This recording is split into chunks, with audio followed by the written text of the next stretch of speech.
Young folks, old folks, everybody come to Kids Club and have a lot of fun. Please check your chewing gum and raisins at the door, and we'll tell you Bible stories that you never heard before. Hello, children.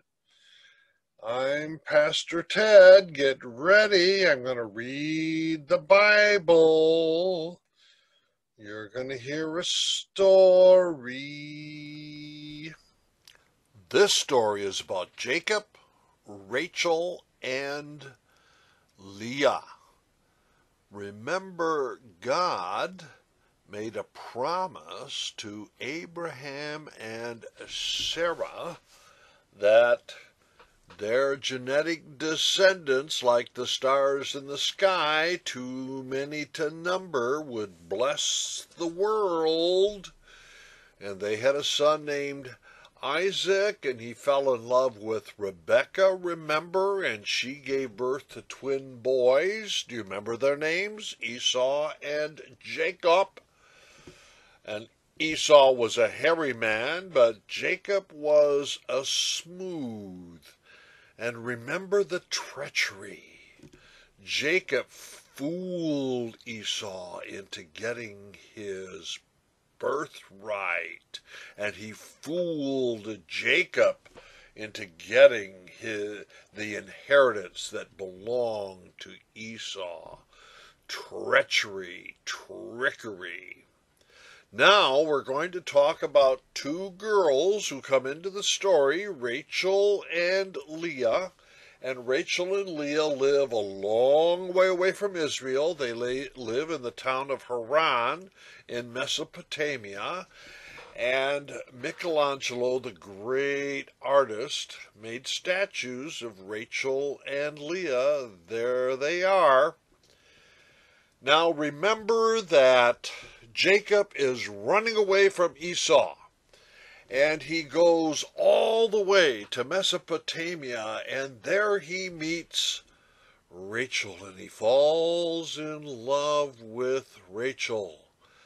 And Rachel has a sister named Leah, and her father's name is Laban. Well, that happens to be the brother of Abraham. So this is where our story begins, and watch for treachery, for trickery, for deceit.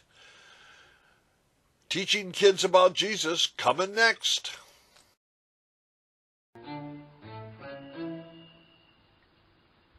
Jacob had tricked his older brother Esau, who became very angry.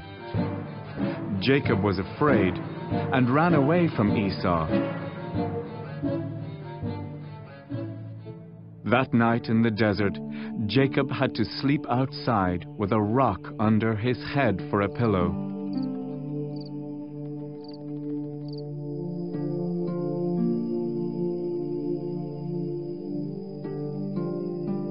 He dreamed about a ladder to heaven, filled with angels.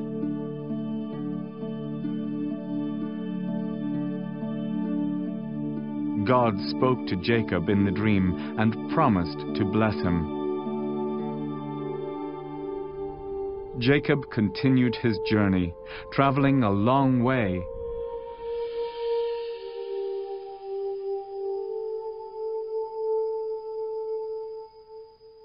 And ending up at the house of a man called Laban.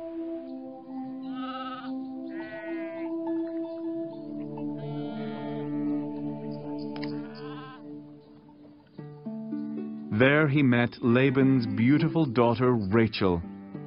Jacob fell in love with her.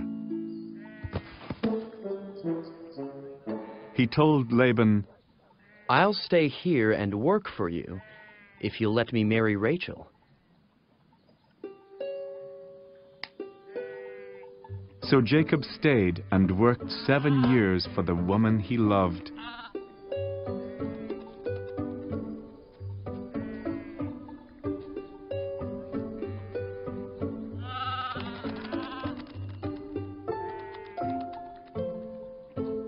After 7 years of hard work, it was finally time for Jacob's wedding.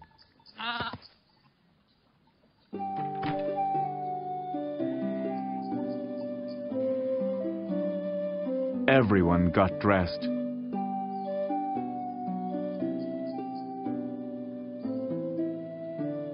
The bride wore a heavy veil over her face. It was so heavy that Jacob couldn't see through it.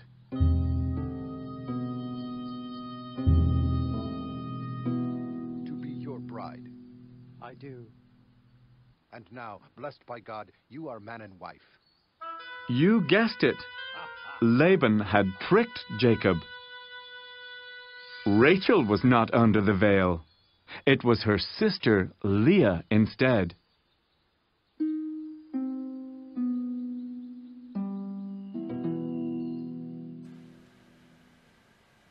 Do you think Jacob was happy that he was tricked by Laban into marrying Leah instead of Rachel? No, he was so angry.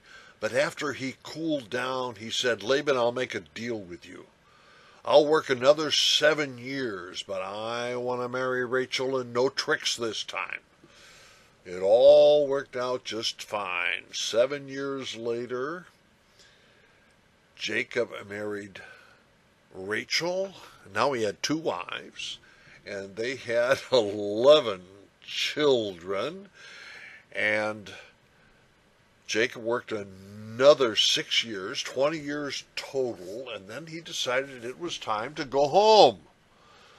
He had to go back and face Esau, so he packed up Rachel and Leah and all their children on their camels, and they headed west from Mesopotamia, going back to what we know as Israel. And along the way, they had to cross the Jabbok River. Jacob sent Rachel and Leah and everybody across the river. He said, I want to sleep alone tonight on this side of the river. And while Jacob was sleeping, an angel came along. And I don't know what sparked it, but for some reason, Jacob and the angel started fighting. Oh, it was one heck of a fight. Well, you remember that Esau was the hairy man and that Jacob was the smooth. Well, after working 20 years, hard labor, taking care of the sheep, Jacob had become really strong, and they had a battle.